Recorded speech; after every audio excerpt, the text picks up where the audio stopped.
Hello student, आप सभी को अपने चैनल एग्जाम प्री में स्वागत है। आज देख रहे हैं भूगोल का लघु उत्तरीय प्रश्न, ठीक है, जो आपको एग्जाम में पूछे जाएंगे। भूगोल को देखेंगे, आपको अच्छे से व्याख्या करने का प्रयास करेंगे। आप ध्यान लगाकर देखिए और समझिएगा, ठीक है। भूगोल ऐसे विषय जो आप जितना अच्छा से समझ सकते हैं वो आप उतने अच्छे से अपनी ही भाषा में लिख सकते हैं, ठीक है। ऐसे कोई ज़रूरी नहीं जो हम लिखें आप वही लिखें, ठीक है। कोई भी किसी भी चीज़ का आंसर आप मेरे ही भाषा में नहीं दे सकते, ठीक है। आप अपना भी मन से कुछ भी लिखिएगा, सब आंसर सही होगा, ठीक है। आइए तो देखते हैं संसाधन एवं उपयोग। संसाधन पहले कहते हैं किसको, ठीक है। देखिए, मानव के उपयोग में जो भी वस्तु आता है वह संसाधन ही कहा जाता है, ठीक है। जैसे कि आप अपना मोबाइल से अगर पढ़ रहे हैं तो वह आपके उपयोग में आया तो वह क्या कहलाएगा, संसाधन, ठीक है। या तो कह सकते हैं कि मतलब भूमि पर जितना भी सारे सजीव हो या निर्जीव हो, ठीक है, तकनीक के माध्यम से मनुष्य अगर उसका उपयोग कर लेता है, ठीक है, उसको अगर सही तरीके से बना के कोई भी अगर काम में ला लेता है तो उसको कहेंगे संसाधन, ठीक है। या तो एक ही भाषा में कहिएगा संसाधन। यहाँ पर देखिए क्या लिखा गया है, संसाधन। संसाधन, सन के मतलब संसार, ठीक है। संसार के जितने भी साधन है अगर मानव उपयोग कर ले, ठीक है, संसार के जितने भी साधन मानव के उपयोग में हो जाए तो क्या कहलाएगा, संसाधन कहलाएगा, ठीक है। उम्मीद करते हैं आप समझ गए होंगे संसाधन क्या होता है, ठीक है। तो मानव के जो भी उपयोग में आएगा सब क्या कहलाएगा, संसाधन का ही कहलाएगा, ठीक है। ओके, तो आगे बढ़ते हैं कि उपयोग क्या है। तो संसाधन को जितना तरह से आप उपयोग करिए, जैसे आप खनिज के संरक्षण, ठीक है, खनिज के संरक्षण, खनिजों को किस तरह से संरक्षण करेंगे और उसका प्रबंध किस तरह से करेंगे, ठीक है, उसको बारे में लिखिएगा। तो कहते हैं कि संसाधन का विवेकपूर्ण उपयोग ही संरक्षण कराता है। देखिए, संसाधनों को जितने विवेक से और जितने समझदारी से संरक्षण करिएगा, उपयोग करिएगा, वो क्या कहलाएगा, संरक्षण कहलाएगा, ठीक है। संसाधनों को जितना विवेकपूर्ण अच्छे तरीक़ा से उपयोग करिएगा, संरक्षण ही कहलाएगा। क्योंकि किसी भी संसाधन को बनने में लाखों बरस का समय लगता है। देखिए, कोई भी संसाधन बनता है तो इतना आसानी से नहीं बनता है, ठीक है। जैसे कि अगर एक बस अगर बन रहा है, ठीक है, एक बस, तो उसमें भी बहुत समय लग जाता है, मतलब कि आप कह सकते हैं 5-6 महीना का ही समय लग जाता है। अब बताइए कि कोई भी अगर संसाधन बन रहा है जैसे कि कोयला हो जाए, ठीक है, तो कोयला को भी बनने में लाखों बरस लग जाता है, ठीक है। तो किसी भी संसाधन को बनने में जो है लाखों बरस का समय लगता है। उसके विपरीत अगर संसाधन प्रबंधन एक जटिल प्रक्रिया, ठीक है। अगर बात करें संसाधन की, तो संसाधन जो बनता है तो इसके विपरीत जो है संसाधन प्रबंधन, इसको प्रबंध करना भी एक जटिल प्रक्रिया है। इस उत्पादन से लेकर उपभोक्ता तक, मतलब कि उत्पादन से लेकर उपयोग करने तक शामिल किया जाता है, ठीक है। उत्पादन के मतलब तो जहाँ से मतलब कोयला को निकाल लेते हैं, ठीक है, और उपभोग के मतलब होता है इसका उपयोग करना, यहाँ तक शामिल किया जाता है, ठीक है। चलिए क्वेश्चन नंबर 2 देखते हैं। खनिजों के आर्थिक महत्व का वर्णन कीजिए, ठीक है। खनिजों का क्या है आर्थिक महत्व, इसका वर्णन करिए। देखिए, खनिज जो है एक प्राकृतिक रूप में विद्यमान समरूप तत्व है। कहने के मतलब खनिज जो है एक प्राकृतिक तत्व है, ठीक है, जिसका निश्चित आंतरिक संरचना है, ठीक है। देखिए, कोई भी खनिज जो होता है पृथ्वी की आंतरिक संरचना से ही आती है, ठीक है। हमारे जीवन में खनिज का विशेष आर्थिक महत्व जो है उत्पादन के लिए खनिज का आधारभूत है, इसकी जरूरत है। इसके अभाव में ना तो किसी उद्योग ना किसी राष्ट्र में विकास की कल्पना की जा सकती। देखिए, अगर किसी भी देश का खनिज रहेगा तो उसके जो देश जो है अधिक विकास करेगा। अगर कोई भी देश में खनिज का अभाव रहेगा, ठीक है, किसके खनिज का अभाव रहेगा तो उद्योग भी नहीं बनेगा, ना ही कोई भी राष्ट्र विकास कर पाएगा, और ना ही किसी जो है कोई भी राष्ट्र कल्पना करेगा विकास करने के बारे में। देखिए, अधात्विक खनिज किससे कहते हैं, उदाहरण देकर समझाइए, ठीक है। क्वेश्चन नंबर 3 में कहते हैं कि अधात्विक खनिज किसे कहते हैं, उदाहरण देकर समझाइए। देखिए, अधात्विक खनिज वैसे खनिज को कहते हैं जिसमें धातु का अंश नहीं रहता है, ठीक है, जिसको जो है प्राकृतिक भंगुर होता है। कहने के मतलब जिसको आप एक बार जब ठोक मार दीजिएगा तो वह क्या हो जाएगा, टूट चूर चूर हो जाएगा, भंगुर हो जाएगा, ठीक है।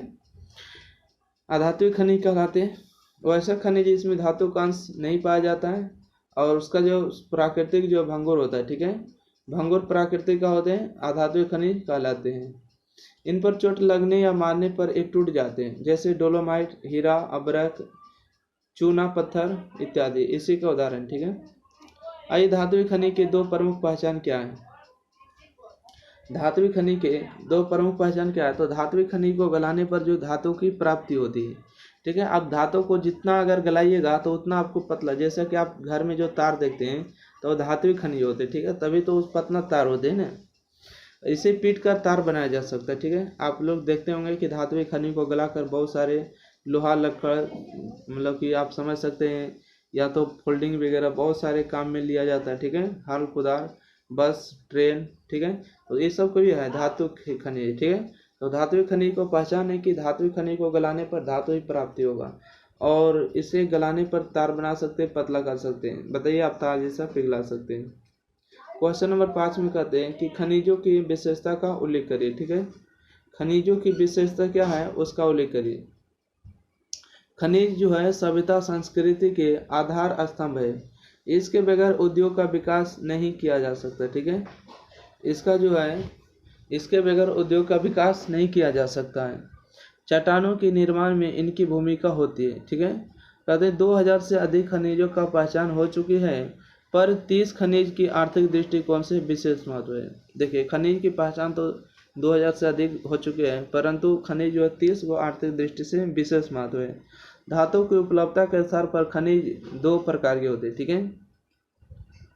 आइए यहाँ पर कहते हैं मैंगनीज के उपयोग पर प्रकाश डालिए, ठीक है। मैंगनीज के उपयोग पर क्या डालिए, प्रकाश डालिए। तो मैंगनीज एक अत्यंत उपयोगी खनिज पदार्थ है, इस्पात निर्माण सहित अनेक मिश्र धातु निर्माण में इसका उपयोग किया जाता है।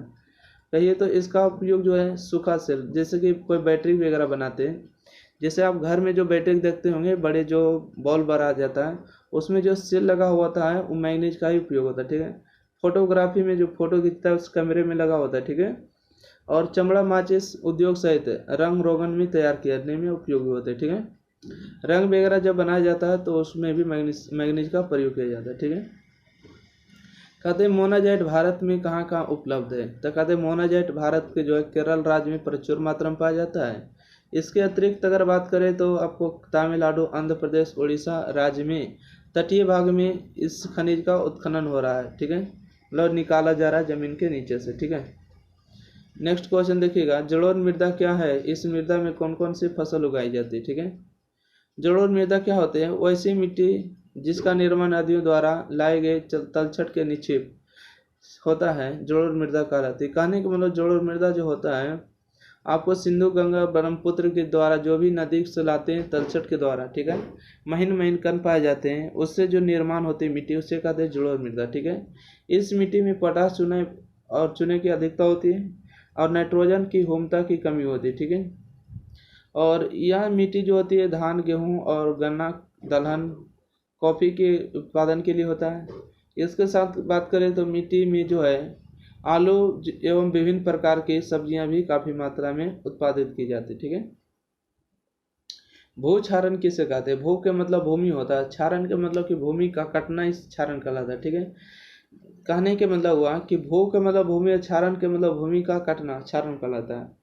आप जैसे समझ सकते हैं कि अगर कोई तालाब है, तालाब के जो अगर आकर्गी का जो साइड होता है वो धीरे धीरे मिट्टी क्या होता है, कटता है, ठीक है, तो क्या कहलाता है, क्षारण कहलाता है। तो भूमि का कटना है भू क्षारण कहते हैं, ठीक है। देखिए भू क्षारण किसे कहते हैं, तो मृदा का अपने स्थान से विविध क्रियाओं द्वारा स्थानांतरित होना क्षारण कहलाता है। कहते हैं कि मृदा का जो अपने स्थान पर है और उस स्थान से अगर हट जाए, स्थानांतरित हो जाए तो क्या कहलाता है, क्षारण कहलाता है। यह भू क्षारण कई प्राकृतिक कारणों अर्थात गतिशील जल, देखिए भूमि का जो काटाव होता है कई प्राकृतिक कारणों से होता है, जैसे गतिशील जल, अगर कोई गति के साथ जल है तो भी भूमि का कटाव होगा। अगर कोई बर्फ वगैरह गिर रहा है, हिमानी के मतलब बर्फ अगर कोई गिर रहा है अगर गति से तो होगा। समुद्री की लहर, अगर समुद्र की जो लहर आती है उसके द्वारा भी हो सकता है, उसके द्वारा नियंत्रित और प्रभावित होती है, ठीक है। कहते हैं अगला क्वेश्चन 10 नंबर, कहते हैं जलोढ़ मृदा के विस्तार वाले राज्य का नाम बताइए और इस मृदा में कौन कौन सी फसल लगाई जा सकती है, ठीक है। जलोढ़ मृदा के विस्तार वाले राज्य का नाम बताइए, इस मृदा में कौन कौन सी फसल लगाई जा सकती है। तो जलोढ़ मृदा के विस्तार वाले राज्य है उत्तर प्रदेश, बिहार, पंजाब, गुजरात और राजस्थान, हरियाणा, पश्चिम बंगाल और असम है, ठीक है। बात करें तो इसमें कौन कौन से फसल होगा, तो गन्ना होगा, चावल होगा, मक्का होगा, दलहन जैसे फसल उगा सकते हैं, ठीक है।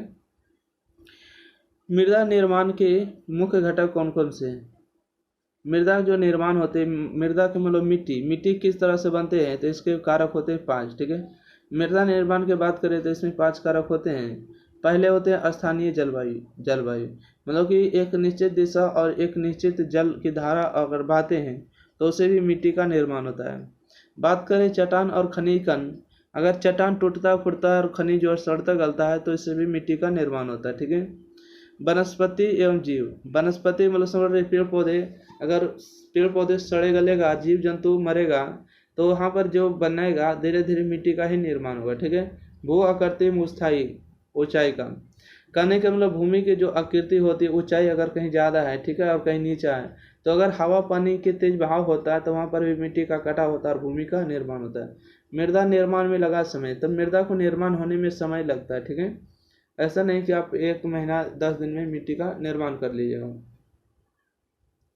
अगला क्वेश्चन में कहते हैं खादर और बागर मिट्टी में अंतर स्पष्ट करिए। ठीक है, खादर मिट्टी और बागर मिट्टी क्या होती है, देखिएगा। कहते हैं खादर मिट्टी, नवीन एवं उपजाऊ मिट्टी को खादर कहा जाता है। देखिए, जो नया नया मिट्टी बन के आता है, जैसे सिंधु गंगा ब्रह्मपुत्र के द्वारा जो भी मिट्टी को लाया जाता है, कोई भी नदी हो जिसके द्वारा नया नया मिट्टी उपजाऊ हो के आता है, तो उसे कहते हैं खादर मिट्टी। ठीक है, अब देखिए बांगर मिट्टी यहाँ पर लिखे है, पुरानी जलोढ़ मिट्टी को बांगर कहा जाता है। ठीक है, जो पुराना मिट्टी होता है बहुत पहले से रहा तो उसको कहेंगे बांगर मिट्टी। ठीक है, देखिए खादर मिट्टी में बाढ़ का प्रभाव होता है। ठीक है, परंतु बांगर मिट्टी में बाढ़ का प्रभाव नहीं होता है। देखिए उत्तरी बिहार में गंगा का मैदान इसका उदाहरण है। ठीक है, और इसका उदाहरण भी है। ओके, सॉरी, उत्तरी बिहार में गंगा का मैदान इसका उदाहरण है, जबकि महाराष्ट्र एवं पंजाब में इसका उदाहरण है कौन सी का, बंगाल मिट्टी आपको पंजाब और महाराष्ट्र में देखने को मिलता है।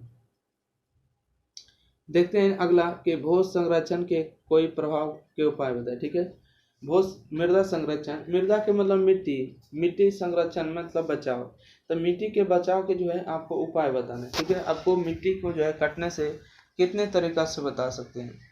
तो मृदा संरक्षण के जो है मतलब मिट्टी की जो बचाव है उसके उपाय निम्नलिखित है। पहला, फसल चक्रण पद्धति अपनाकर मृदा का पोषणीय स्तर को बरकरार रखा जा सकता है।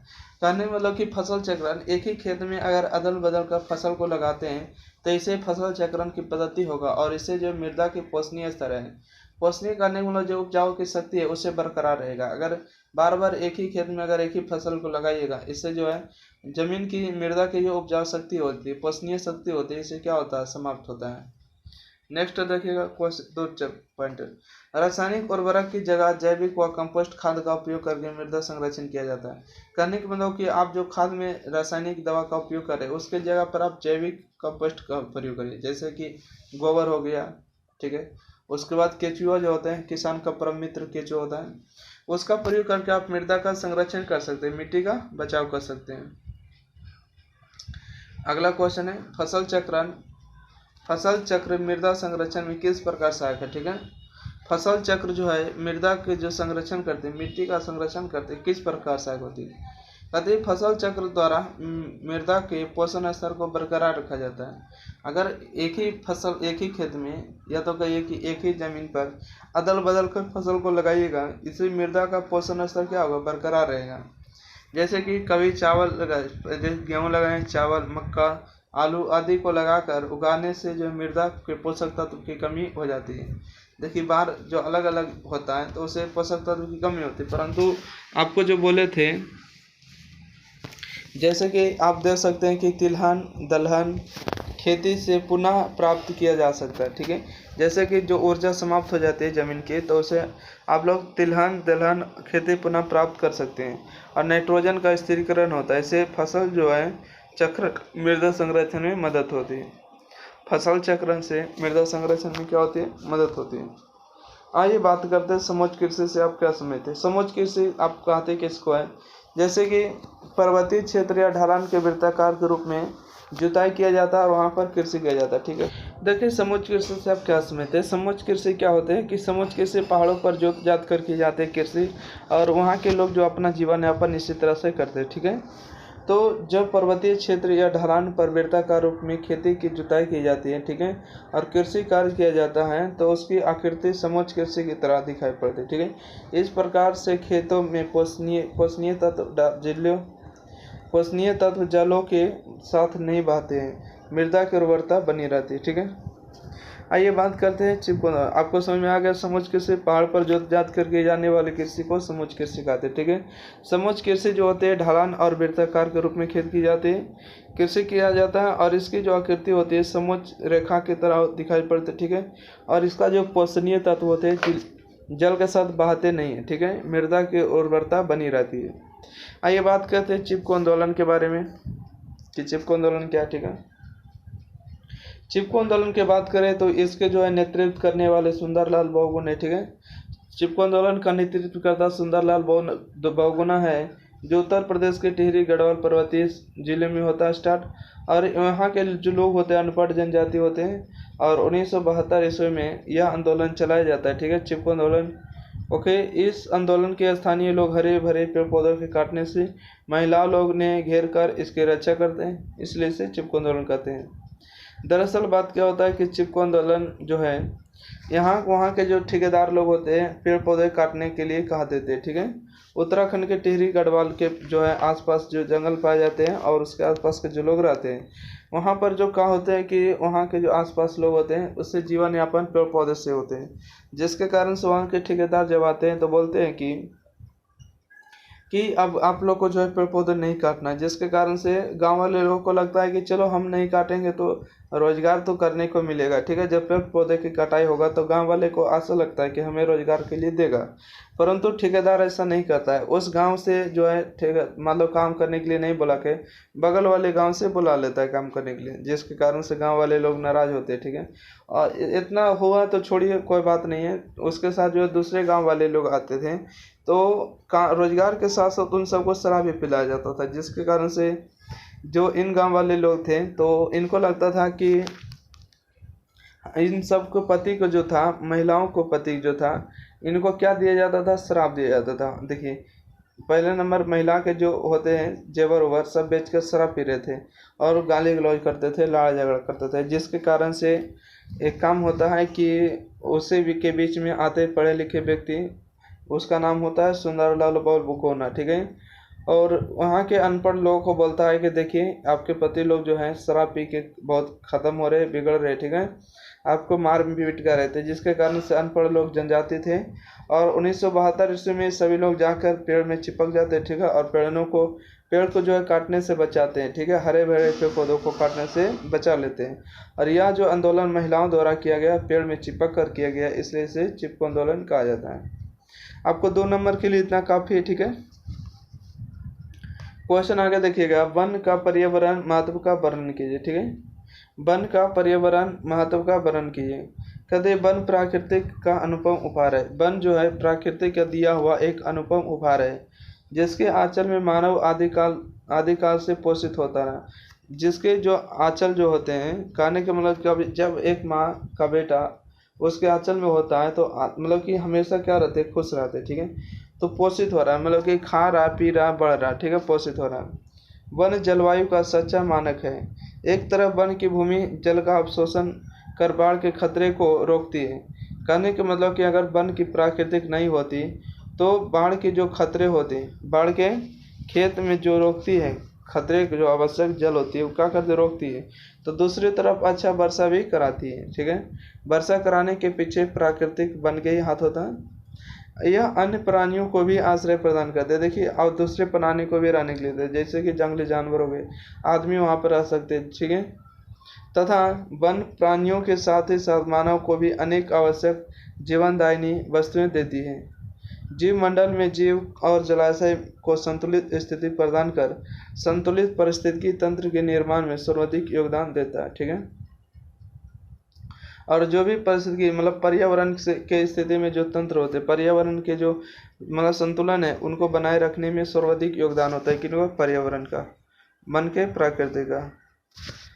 क्वेश्चन नंबर देखिएगा 18, कहते हैं पेट्रोलियम से किन किन वस्तुओं का निर्माण होता है। तो बात करें कि पेट्रोलियम जो है शक्ति संसाधन में से एक है। हमारे जीवन में बहुत सारे जो है अधिक महत्वपूर्ण होते हैं, जिसका मुख्य उद्देश्य यातायात होता है। ठीक है, पेट्रोलियम का जो मुख्य उपयोग होता है इसका यातायात के साधनों में होता है। इसके अलावा अगर बात करें तो मशीन में स्नेह के रूप में, ठीक है, जिसको आप ग्रीस कह सकते हैं। ठीक है, स्नेह के रूप में होता है। उसके बाद पेट्रोलियम का प्रयोग जो है वस्त्र के रूप में भी किया जाता है। उसके बाद उर्वरक है जिसको खाद कहते हैं। और रसायन उद्योग में कीटनाशक मतलब कीट को मारने की दवा में, और कृत्रिम रबर में, ठीक है, इन सभी में किया जाता है पेट्रोलियम का प्रयोग। क्वेश्चन नंबर 19, जैव और अजैव संसाधनों में से आप क्या समझते हैं। देखिए, अगर बात करें कि उत्पत्ति के आधार पर संसाधन कितने प्रकार के होते हैं, तो 2 प्रकार के होते हैं, जैव संसाधन और अजैव संसाधन। जैव संसाधन क्या होते हैं, तो वैसा सजीव संसाधन जो जीव मंडल में उपस्थित रहे, जैसे कि आप समझ सकते हैं कि जीव मंडल में विद्यमान जीव जैसे पक्षी, मछली, पेड़ पौधे, स्वयं मनुष्य जैव संसाधन के अंतर्गत होते हैं, ठीक है। जो भी जीवित हैं उन सभी को जैव संसाधन के अंतर्गत रखा जाता है, और इसके अनुकूल परिस्थितियों का संतान उत्पन्न करने की क्षमता होती है, ठीक है। जैसे आप पक्षी देख रहे हैं तो पक्षी एक पक्षी दूसरे पक्षी के जैसा उत्पन्न करेंगे, मछली मछली के उत्पन्न, पेड़ पौधे के जैसा, ठीक है, और स्वयं मनुष्य जो है मनुष्य के जैसा उत्पन्न करेंगे। तो इसके अंतर्गत जो है जैव संसाधन के अंतर्गत आएंगे, और इसमें क्या होगा कि संतान उत्पन्न करने की क्षमता होगी। ये जीव होते हैं,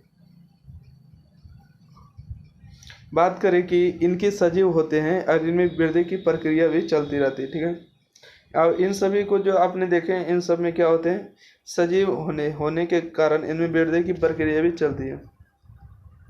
आइए अजैव संसाधन क्या होते हैं। तो अजैव संसाधन वातावरण में पाए जाने वाले सजीव निर्जीव पदार्थ होते हैं, जैसे खनिज, चट्टान, मिट्टी, नदियाँ, पर्वत अजैविक संसाधन के उदाहरण होते हैं।